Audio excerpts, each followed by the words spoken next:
matter what do you want to say. What matters the most is how are you going to say. मेरे दोस्त, फर्क इस बात से नहीं पड़ता कि आप क्या कहना चाहते हैं।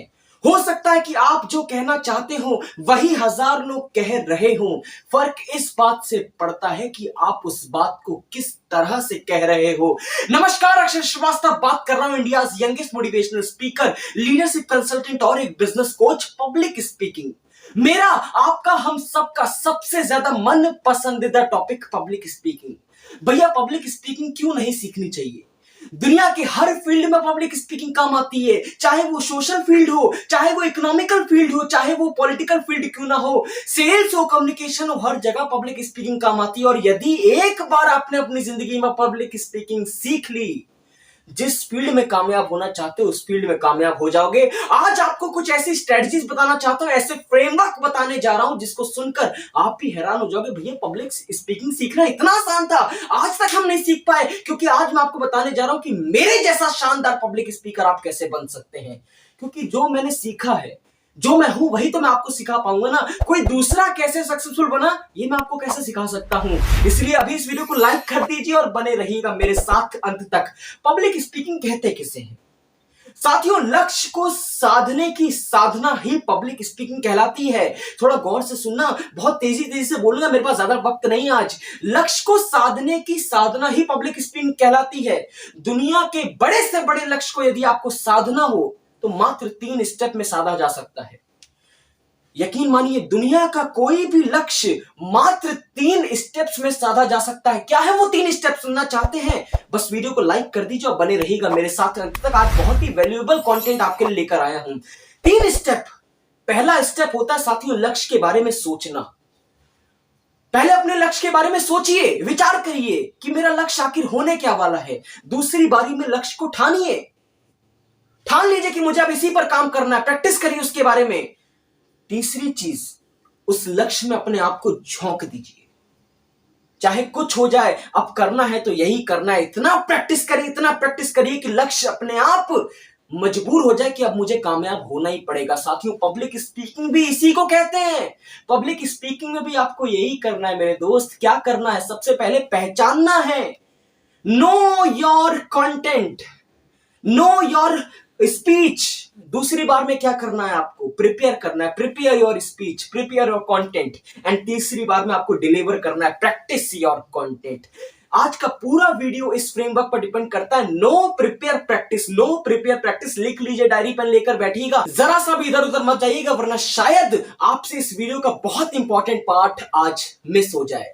क्या करना है? सबसे पहले बात करते हैं नो योर स्पीच। बोलना क्या है आपको? साथियों मैं आपको बता दूं, एक बुद्धिमान व्यक्ति बोलता है क्योंकि उसके पास बोलने के लिए कुछ होता है, मगर एक मूर्ख व्यक्ति इसलिए बोलता है क्योंकि उसको कुछ बोलना होता है। आज मेरी बात को गांठ बांध लीजिए।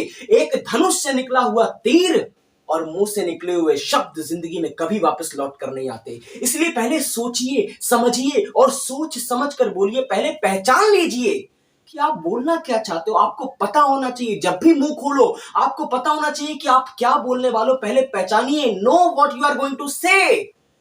ये कैसे पहचानेंगे? बहुत आसान तरीका होता है। आप क्या बोलना चाहते हो ये आप कैसे पहचानोगे? बहुत आसान तरीका होता है। सबसे पहले देखिए कि आपको सबसे ज्यादा पसंद क्या है। अपनी हॉबीज पर ध्यान दीजिए कि मेरी हॉबीज क्या है। अपनी एक्टिविटीज पर ध्यान दीजिए, जांचिए, अपने आप को परखिए कि मैं सबसे ज्यादा श्रेष्ठ किस कार्य में हूं। सबसे ज्यादा मुझे क्या पसंद है, सबसे ज्यादा मुझे क्या ना पसंद है।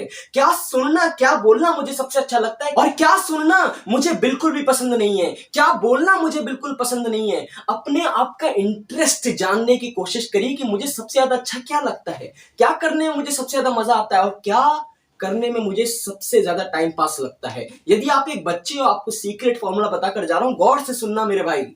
कौन सा ऐसा सब्जेक्ट है जिसमें आपको सबसे ज्यादा नींद आती है और कौन सा ऐसा सब्जेक्ट है जिसको पढ़ने में आपको बहुत ज्यादा मजा आता है? साथियों ये कुछ छोटे मोटे प्रश्न जिस दिन आपने अपने आप से पूछे और सबसे ज्यादा उत्तर में जो आंसर आया वही आपका टॉपिक बनने वाला है। लिख के ले लीजिए। क्योंकि उस टॉपिक पर आपसे अच्छा कोई बोल ही नहीं सकता। अब जब आपने यह पहचान लिया कि मुझे अपनी स्पीच में बोलना क्या है, मुझे कौन सी स्पीच डिलीवर करनी, सबसे ज्यादा इंटरेस्ट मुझे किसमें आता है, तो अब बात करते हैं how to prepare your speech. अपने स्पीच को तैयार कैसे करें, आखिर क्या जरूरी होता है खास एक शानदार स्पीच तैयार करने में।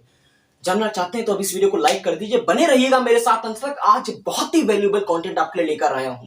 सबसे पहले जो आपने लिखा, जो आपने तैयारी करी, उसको एक क्लियर कट स्ट्रक्चर का फॉर्मूला दे दीजिए। क्या बोला मैंने? Clear cut structure. किसे कहते हैं क्लियर कट स्ट्रक्चर? थोड़ा आज अपना एग्जांपल देना चाहता हूं, मेरे जैसा पब्लिक स्पीकर कैसे बने। यही सुनकर आप इस वीडियो में आए ना, यही देखकर आप इस वीडियो में आए ना, तो आज अपना एग्जांपल आपको देना चाहता हूं। देखिए, आज जो मैं आपके आगे कंटेंट डिलीवर कर रहा हूं, पिछले 3 दिन से मेरी टीम इस कंटेंट को ढूंढने में लगी है। हम लोग एक एक चीज एनालाइज कर रहे थे, एक एक चीज छांट रहे थे कि क्या रखें क्या ना रखें, और जब 3 दिन बाद पूरा कंक्लूजन सामने आया, टोटल 10 पॉइंट मेरे सामने आए। गौर से सुनिएगा मेरी बात को, 10 पॉइंट मेरे सामने आए। मैंने सोचा 10 पॉइंट यदि मैं बताने पर आ गया तो वीडियो बहुत लंबा हो जाएगा। इस 10 पॉइंट को भी फिल्टर आउट करो, इसमें भी काटो, इसमें भी छांटो, इसको भी थोड़ा मसाला इसका बाहर करो, तब जाकर टोटल 5 पॉइंट मेरे सामने आए। यानी कि साथियों, आपको क्या बोलना है? आपको ज्यादा नहीं बोलना है, आपको कम शब्दों में ज्यादा बात बोलनी है। इज्जत उसकी नहीं होती जो बहुत ज्यादा बोलता है, इज्जत उसकी होती है जो कम शब्दों में बहुत ज्यादा बात बोल जाता है। बहुत ही वैल्यूएबल कंटेंट बहुत ही कम शब्दों में दे देता है, इज्जत उसकी होती। आपको भी यही करना। मैंने काटा छाटा और अब जाकर मात्र 5 पॉइंट मेरे पास बचे, जो बहुत ही वैल्यूएबल पॉइंट है। सीधी बात, नो बकवास। पूरी वीडियो में यही मेरा सार है। अगर आपको भी अच्छा पब्लिक स्पीकर बनना है, ढूंढिए कि आप क्या बेस्ट कर सकते हैं, क्या बेस्ट बोल सकते हैं।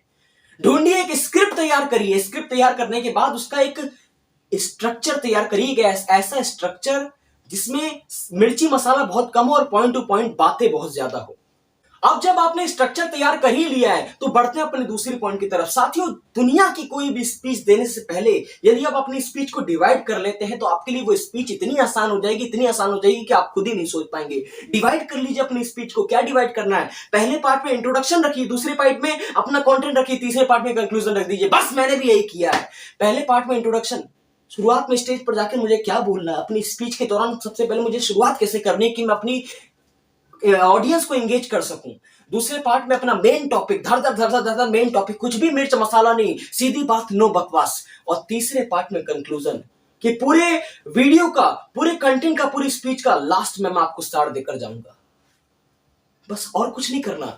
तीसरा पॉइंट, बहुत ही महत्वपूर्ण पॉइंट, अपने कंटेंट को, अपने स्पीच को थोड़ा विजुअलाइज कर कर दिखाइए। देखिए, आदमी जितना पढ़कर नहीं समझता, जितना सुनकर नहीं समझता, उतना ज्यादा देखकर समझता है। मैं आपको अपना उदाहरण देता हूं। 11th क्लास की एक स्टोरी बताना चाहता हूं। बिजनेस स्टडीज में आप तो जानते हैं थ्योरेटिकल बातें होती हैं। मैं पढ़ रहा था 11 लाइन पढ़ डाली, तब जाकर एक लाइन समझ में आई। 11 लाइन। वो टॉपिक क्या था? वो टॉपिक ये था कि यदि आपके बिजनेस में कोऑर्डिनेशन नहीं है तो इसके क्या क्या इंपैक्ट हो सकते हैं। मैं पढ़ते जा रहा हूं, समझ ही नहीं आ रहा। 11 लाइन पढ़ डाली, तब जाकर एक लाइन समझ में आई। मगर जैसे ही मैंने पेज पलटा, नेक्स्ट पेज पर फोटो बनी हुई थी। फोटो देखकर मैं एक ही बार में समझ गया पूरा चैप्टर किस पर बेस है। साथियों, अपने स्पीच में आप ये कर सकते हैं। देखिए, मेरे साथ भी अभी जब मैं बोल रहा हूं, मेरे पीछे देखिए, मेरे साथ साथ एनिमेशन चल रहे हैं, ताकि आप समझ सके, आपको मैं समझा सकूं, मैं अपनी बात आप तक कैसे पहुंचा पा रहा हूं। यदि आप इस वीडियो में अभी तक रुके हुए हैं तो ये सिर्फ और सिर्फ विजुअलाइजेशन की, क्योंकि मैं आपको विजुअलाइज करवाते जा रहा हूं। मैंने क्या क्या किया ये मैं आपको बताते जा रहा हूं, स्टोरी टेलिंग के रूप में। अपनी बातों को स्टोरी टेलिंग के रूप में रखिए, अपने साथ प्रेजेंटेशन रखिए, अपने साथ स्लाइड्स लेकर जाइए, अपने टॉपिक के ग्राफिक्स लेकर जाइए, क्योंकि जितना आदमी आपकी बात सुनकर नहीं समझेगा उतना वो देखकर समझेगा। इस बात पर फोकस करिएगा। बहुत इंपॉर्टेंट बात बता रहा हूं, कोई भी पॉइंट आपसे मिस ना हो जाए, लिख लीजिए अपनी डायरी पेन में भी। और अब जब आपने यह जान लिया कि अपने कंटेंट को पहचाने कैसे, अपनी स्पीच को पहचाने कैसे और अपनी स्पीच को तैयार कैसे करें, तो आखिरी पॉइंट आता है प्रैक्टिस। प्रैक्टिस कैसे करें? एनॉन मस्क कहकर गए कि एक अच्छा पब्लिक स्पीकर बनने के लिए आपके पास मात्र 3 चीजें होनी चाहिए। क्या? पहली चीज प्रैक्टिस, दूसरी चीज प्रैक्टिस, और तीसरी चीज प्रैक्टिस। जी हां, practice makes the man perfect. यदि आपको अच्छा पब्लिक स्पीकर बनना है तो आपको प्रैक्टिस करनी पड़ेगी। प्रैक्टिस के लिए आप क्या कर सकते हैं? मिरर के सामने बोलने की कोशिश करिए। आपकी जो भी स्पीच जो आपने लिखी हो, जो आपने सोची हो, उसको मिरर के सामने बार बार रिपीट करिए। अपने आप से प्रश्न करिए कि क्या मैं अच्छा बोल रहा हूं। मिरर के सामने नहीं बोल सकते हो, अपने थोड़े फ्रेंड्स को बैठाइए, अपनी फैमिलीज को बैठाइए, उनसे बोलिए मैं आपको कुछ सुनाना चाहता हूं, सुनिए और फिर मुझे फीडबैक दीजिए कि मैं कैसा बोल रहा हूं। और यदि आपके पास फ्रेंड्स और फैमिलीज नहीं, जैसे मेरे पास नहीं है, मेरे साथ कोई नहीं है, मेरा कोई दोस्त नहीं है आज की तारीख में जिनको मैं अपनी पब्लिक स्पीकिंग सुना सकूं, मैंने क्या किया, मैं यूट्यूब पर आ गया। शुरुआत में ऐसे वीडियो आपको देखकर शर्म आ जाएगी, मुझे खुद देखकर शर्म आती है कि पहले मैं कैसे बोलता था। मैं अपना मुंह छुपा लेता था, विदाउट फेस वीडियो बनाता था शुरुआत में मैं। यूट्यूब पर आ जाइए तो अपने आप आपकी पब्लिक स्पीकिंग इतनी अच्छी हो जाएगी कि आप खुद नहीं सोच सकते हैं। साथियों, इस वीडियो का आखिरी पॉइंट बताने से पहले मैं आपको एक बहुत ही महत्वपूर्ण बात बताना चाहता हूं। इस वीडियो को मैं दो अलग अलग पार्टों में डिवाइड कर रहा हूं। पहला पार्ट हम जहां सीख रहे हैं कि पब्लिक स्पीकर कैसे बने, एक अच्छी स्पीच को तैयार कैसे करें, वही दूसरे पार्ट में हम यह सीखेंगे कि स्टेज पर कैसे बोलें, पब्लिक स्पीकिंग को अप्लाई कैसे करें। दूसरे पार्ट में हम यह सीखेंगे कि पब्लिक स्पीकिंग को अप्लाई कैसे करें। यानी कि आपने जो स्पीच डिलीवर करी वो किसके सामने बोलने जाओगे, भैया घर में तो बोलोगे नहीं, किसके सामने बोलने जाओगे, वो तरीके मैं आपको बताऊंगा। अपनी नर्वसनेस को कैसे खत्म करें, नर्वस आदमी हो जाता है। कहते हैं कि दुनिया का कोई भी डर बस एक बार डराता है, मगर पब्लिक स्पीकिंग का डर बार बार डराता है। यहां पर एक बार यदि कोई अनप्रैक्टिस्ड आदमी स्टेज पर चढ़ गया, वो स्टेज पर तो कांपेगा कांपेगा, साथ ही साथ स्टेज में नीचे आने के बाद भी वो कांपता ही रहेगा, उसका डर समाप्त होने वाला नहीं है। तो नर्वसनेस को कैसे खत्म करें, ऐसी कौन सी अपॉर्चुनिटीज हैं जहां पर आप पब्लिक स्पीकर बन सकते हैं, कहां पर जाकर बोले, कहां पर नहीं बोले, कैसे बोले, बॉडी लैंग्वेज कैसे संभाले, वॉइस मॉड्यूलेशन, कब आपको नीचे बोलना है, कब आपको ऊंचा बोलना है, ये सब कैसे होगा ये आपको नेक्स्ट वीडियो में बताऊंगा। फिलहाल आज का आखिरी पॉइंट आपके साथ डिस्कस करने वाला हूं, इसके बाद इस वीडियो का समापन करता हूं। लास्ट पॉइंट है, कुछ भी बोलने से पहले एक माइंड में पीसफुलनेस पैदा कर लें। यानी कि जब भी आप पब्लिक स्पीकिंग करने जाओ, आदमी नर्वस जरूर होता है, तो कहीं ना कहीं आपको कुछ ऐसे काम करने चाहिए जिससे आपकी नर्वसनेस खत्म हो। कुछ ऐसा काम जिसको करने में आपको सबसे ज्यादा मजा आता है। पब्लिक स्पीकिंग करने से पहले वो काम जरूर करिए। लंबी लंबी सांसें लीजिए, थोड़ा मेडिटेशन करिए, थोड़े कम समय के लिए, मगर अपने आप को थोड़ा वक्त दीजिए, आराम दीजिए, आराम के साथ उस काम को करने जाइए। यकीनन आपसे अच्छा पब्लिक स्पीकर इस दुनिया में कोई नहीं बन सकता। इसलिए यदि आपने आज इस वीडियो में कुछ भी सीखा हो तो अब इस वीडियो को लाइक कर दीजिए, और तो और इंतजार करिएगा पार्ट 2 का, जिसमें मैं आपके साथ डिस्कस करूंगा स्टेज पर कैसे बोले, स्टेज पर बोलने के क्या क्या नियम होते हैं, क्या करना चाहिए और क्या नहीं करना चाहिए। आप सभी लोगों का हृदय की गहराइयों से प्रेम पूर्वक बहुत बहुत धन्यवाद।